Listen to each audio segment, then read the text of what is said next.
there's been a lot of treatment changes in acute myeloid leukemia, and many of those are what we then utilize for patients with APBP. Unfortunately, we haven't really moved the needle very much in terms of outcomes. So historical outcomes for accelerated blast phase MPNs are somewhere in the neighborhood of 3 to 6 months median overall survival. When we looked at a modern cohort of patients, so 2017 to modern day, with these newer AML therapies, median overall survival is still only about 10 months. So while we kind of leverage therapies available to us from the AML population, those therapies aren't really moving the needle in the way that we'd like for accelerated blast phase disease.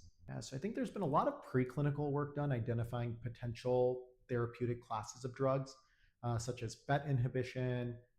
We've done some retrospective work looking at IDH inhibition that we're now looking at prospectively.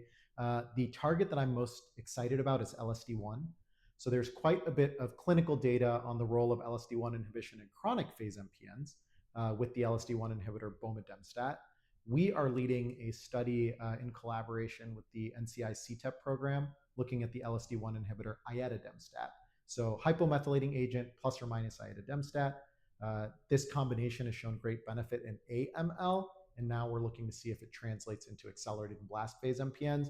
And we also want to do this in a randomized fashion to really elucidate, is there a benefit beyond the HMA part of therapy? And this will be the first study that's actually looking at therapeutic intervention in a randomized fashion for accelerated blast phase disease.